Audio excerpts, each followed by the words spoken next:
Hello and welcome to the first video of the series of digital implant planning using various softwares. Today we are going to be talking about Atomica AI, which is a lovely intuitive software which is developing very fast, and there are a lot of modules being developed as we speak. We are going to concentrate on the digital implant planning using Atomica software. When you download Atomica, you will have the digital implant planning, segmentation, and guide design modules all in one using the Atomica launcher. Once you click on the Atomica launcher, as you can see, you'll see this screen.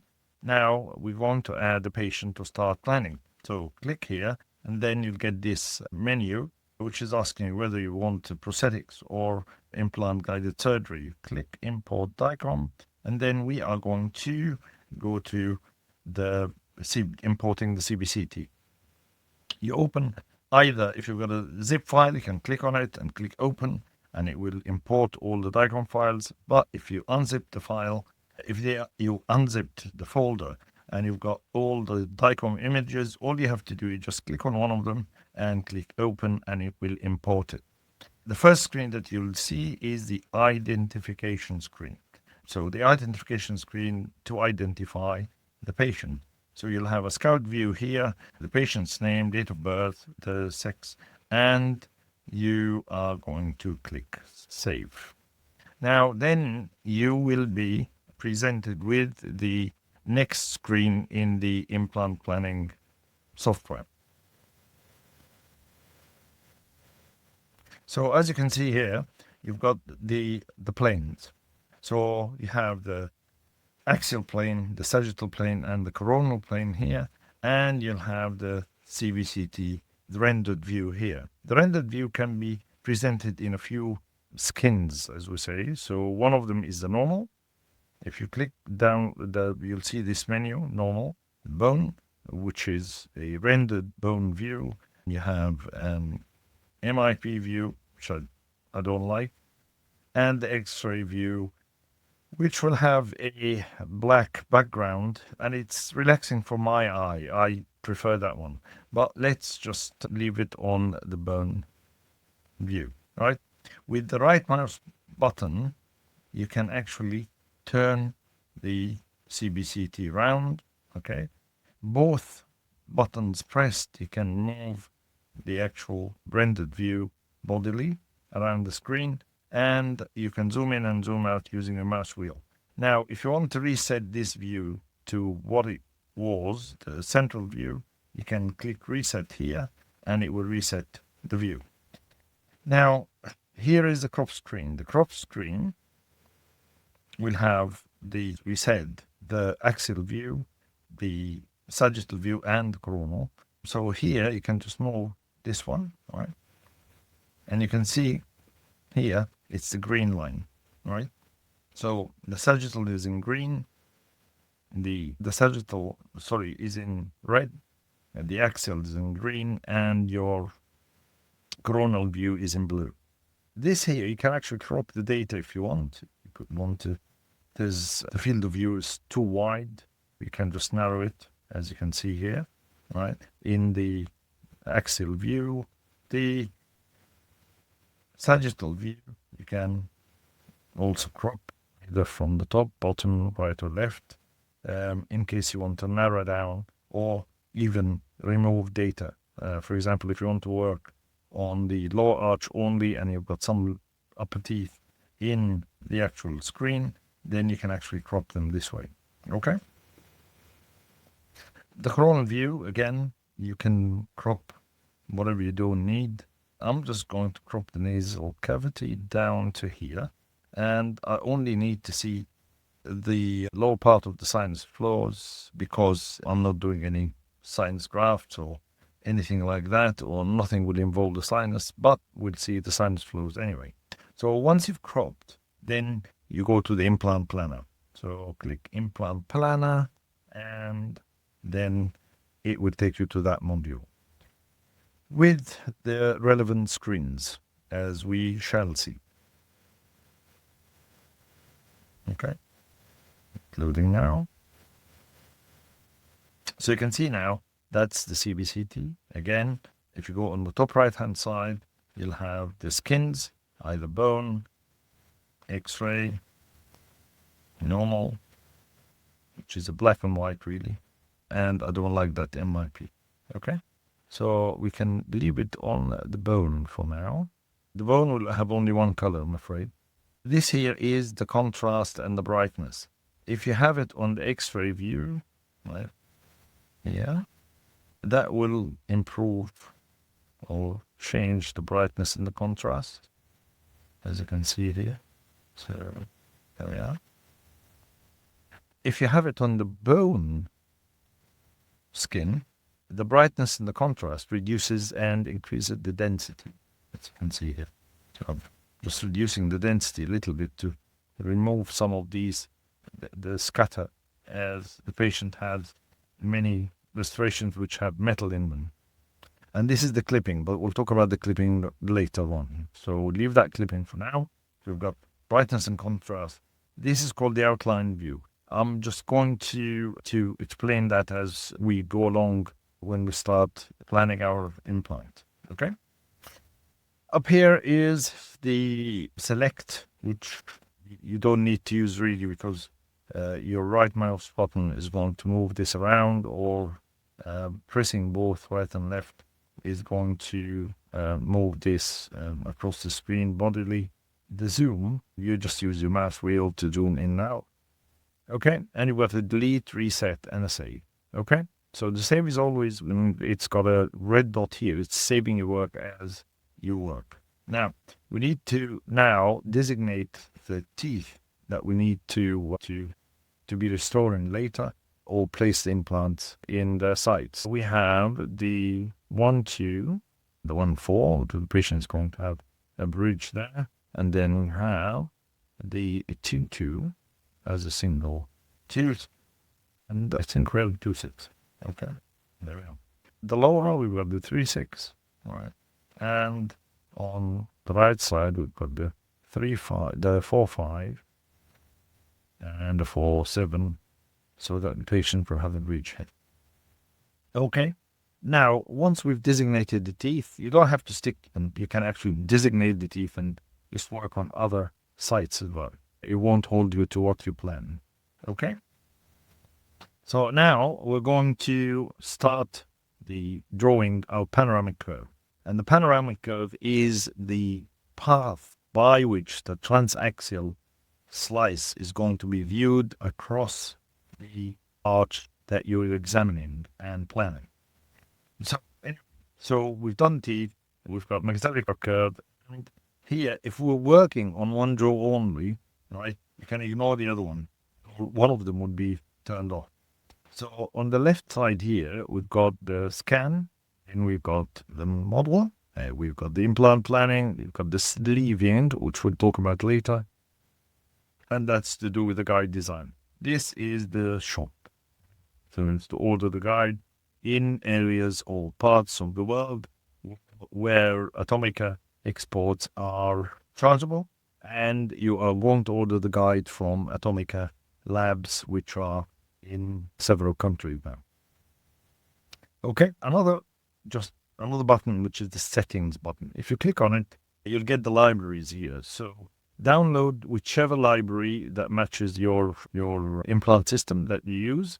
There's a lot of them, and they are updated regularly. And if you don't, then you can actually WhatsApp Atomica with the implant system that you use, and they actually work very quickly to obtain the library and put them on the system. So this is the implant library. I've already downloaded Hyson, which I use, and I've downloaded Southern Implants and Straumann, which I do planning with as well for colleagues and other people. The preferences here is your FDI or universal system. We'll be using the FDI, as you can see here, and you can add your practice logo, which is very useful when you come to print the report, the plan report, which would have the practice logo on it, so that you can save it in the patient file. Okay, so these are the settings that you need to know. Now, let's do the maxillary curve. Now, once you do the maxillary curve, your axial plane should be moved, really. And I'll tell you why, because we need the axial plane in areas where we can see the bone, buccal and palatal plates in the upper. Now, the software will assume a curve. As you can see here, that's all not very good. So we need to delete it and start afresh. So click here, delete the curve. And then when you hover over the axial view, you'll see that cursor has turned into a fountain pen. That's your plotter. So you plot some points. Don't make them too near to each other. Okay.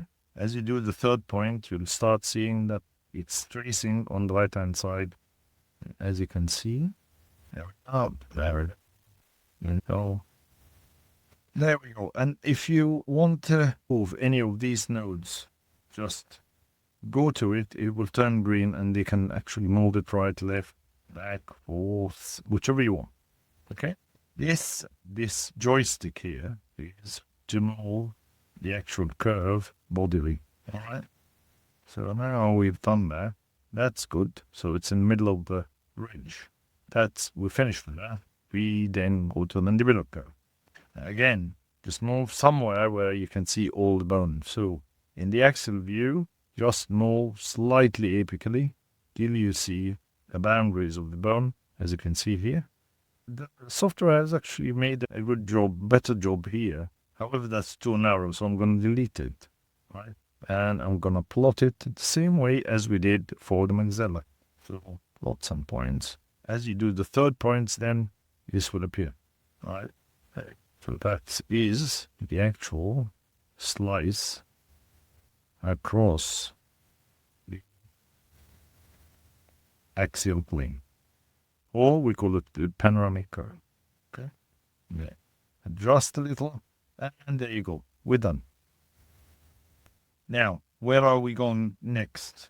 Stepwise process. We now have to bring in the STL of each jaw and stitch them to the relevant CBCT, to the relevant part of the CBCT. Sorry.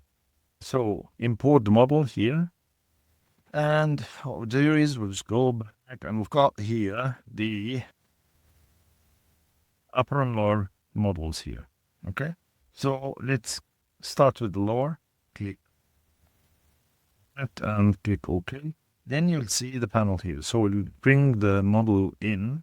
That's his unwaxed model, because we've got a wax of it as well, which we can actually import. But let's just use this one first. Lower model, yes, and load model. When you click load model, the AI engine is going to best match your model to the CVCT.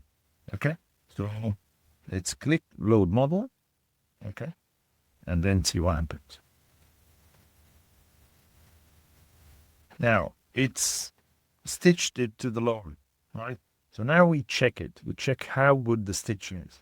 Now, in the axial view, if I move my axial line to where the teeth are, right, coronally, I need to see how the outline of the actual model is coinciding with the outline of the teeth and the embrasures as well. Now, if you can see in each of these views, you'll have a minimize, half maximize, which is 2-view maximize, or single view maximize. So I'm just going to click here, which is single view or full maximize, just to see that. And I can actually zoom as well, just to see what the quality of stitching is, especially when there's a lot of scatter around. So even though there's a lot of scatter around, then you can see that the alignment is pretty good, really. Okay? So I'm happy with that. Now, let's minimize again. And then look at the sagittal or transaxial view. Now, let's, again, full maximize, and then zoom, and go around with the mouse button to see the outline of the model to the outline of the teeth. That's not bad. A slight discrepancy here, but I would be happy with this. a discrepancy, but that looks fine. Okay. So let's assume that the alignment wasn't very good and the AI engine didn't do a very good job. So what you do is here in this model panel, you'll have the show and hide. So you click on the eye, right, and choose and hide it. This here is the fixing or editing the model, editing the stitching actually, not the model itself. And then if you click on these three dots, you'll see color, export, and label. I will export it at this stage because I've got it. Label, I don't need to label it because it has on it and on lower, but you can actually, it's a lower model, okay? So label it is lower model, that's fine, but it doesn't really matter. Now, what matters is the color. So I click here. If I can't check the outline because the color makes my eye confused, right? Then I can change the color to change it to pink, whichever one I like. So I'm just gonna change it to navy blue, and I click OK. I don't like that very much, so it was fine initially. So let's just use the light blue. Yeah, that's not bad. Okay, sharp, but doesn't tie the eye right. Okay, so let's assume that the actual stitching wasn't very big. Click here, and you'll get two options: rematch or optimized fitting. Optimized fitting is the AI engine trying to correct itself. So when you click optimized fitting, there's only slight discrepancy. Click optimized fitting, and it would fit it better. Sometimes it goes off. But let's just see what happens if we say optimize. As you can see, can't do any better than Model D. Now, if that wasn't very good, for example, the model was a little bit wonky, you couldn't, let me just move the model like this, right? And the model like that. Okay. If you hit Control, and you'll see that there's a rotation over here. So then you just rotate it. Rotate it. Right? So that stitching is not good. So what I'm going to do is I'm going to rematch. So I'll click here, right? And then I move away from the model, right? Turn it in the right direction. Okay. Now zoom so they can see all of it. If you click this camera button, what happens then is when you move one object, the other one moves with it. Right? So if I rotate this, it will rotate. They both will rotate. Okay. If I zoom, you will zoom on both of them. Okay. So what we need to do is we need to click corresponding points on the CVCT and the STL in one direction only, i.e. if I click the first point in the CVCT and the corresponding on the model, I have to keep doing that for the second one and the third one and even the fourth one or the fifth one if I like. But it has to be in the same direction, CVCT first and then the nebula. Or the other way around if you want. It has to be one way or the other. Don't mix and match. Okay? So let's just click some points here. I'll click on a surface which has some irregularities, not a very smooth surface. So we'll click this one. Yeah. Okay. The 3. You've got a little bit of notch here. Okay, that's the second point. Okay, now turn the model around. I need to use this one. Click on that. Here. And let's click one more point, which is this one. Okay. Click apply. And let's just move the axial. Okay. And that's where we were. Okay. Initially. Then braziers. Okay. We can optimize the fitting if we want to. Click here. But the line, and just put it, it's reverse 3. I think that's good, but I'll optimize it. Okay, label. That's much better alignment. Okay, so that's how you align it if it didn't align properly or stitch properly in the first place. Okay, so we finished with the lower. Now we can do the upper if you want, but let's just concentrate on the lower for now. Okay. So we'll just ignore the upper for now with our planning. And let's go to the implant planning. We've done the data sets, which is my SDL and my CBCT. I've tidied them all up. I've stitched my model to the CBCT. Now I need to use some implant planning. But before I do the implant planning, as you can see here, okay, this, let's see here. See, this is the nerve wizard here, right? Which I need to trace the ID canal first. Okay, so if you look here, there's the nerve wizard and detect. That's an automatic detection of the nerve pathway. Okay, so both nerves, if right nerve, I on the right nerve only, on the left nerve only, that's fine. I can use or both. In this case, because I'm placing implants on both sides, right and left, I'll detect both nerves. And here I've got a panel which is adding a virtual tooth, adding an implant, okay, adding a fixation pin that's in full arch cases, and adding a nerve manually, right? So if you don't want to do it, the AI engine do it for you, you can do it manually. But let's do it. Let's let the AI engine do it for us, and then we can check it.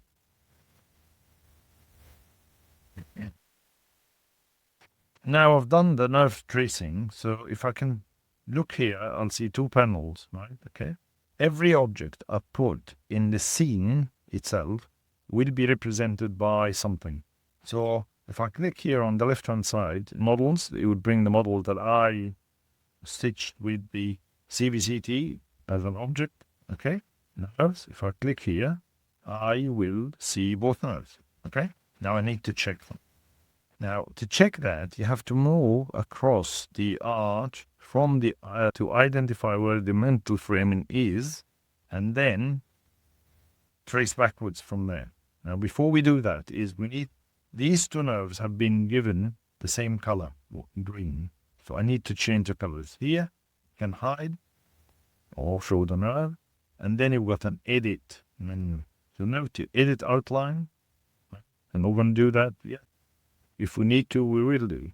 But let's change the color. So one of them is going to be, let's assume one of them is going to be red and the other one needs to be green. So the red one is the left nerve, as you can see here. So I have to move my transaxial slice here.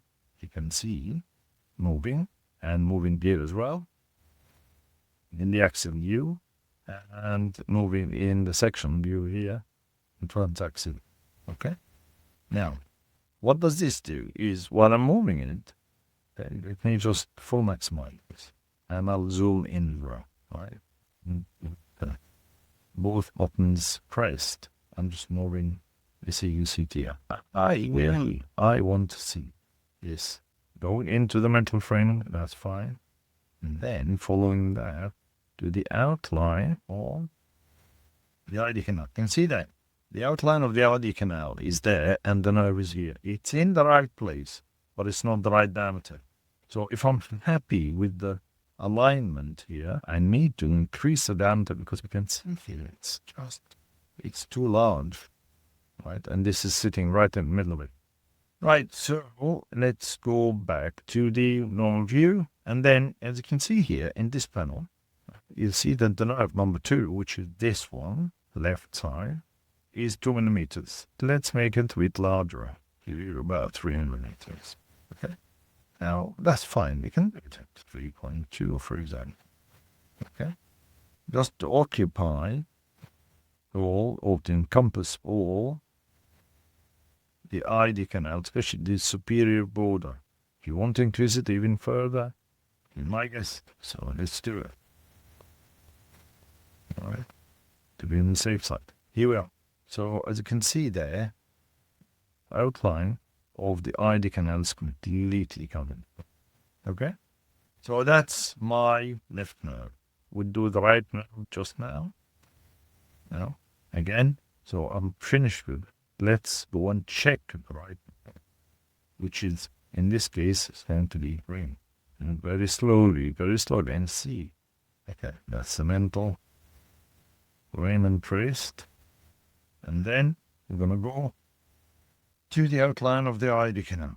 right? If I move like this, I can see again the outline. This is in the right place, the tracing. However, it's not big, large enough, or the diameter is not large enough. So I'm gonna go to that now, which is same, with 3 dots. Okay, I'm gonna change the color, right? Let's change the color to yellow. Okay. And I'm going to change the diameter as well. 3.5. There we are. So I've changed it to 3.5. So I have more of a safety zone with me. Okay. So now I'm finished with the ID. To plant some implants now. Okay. And this we'll discuss in the next video. Thanks for watching. See you in the next video.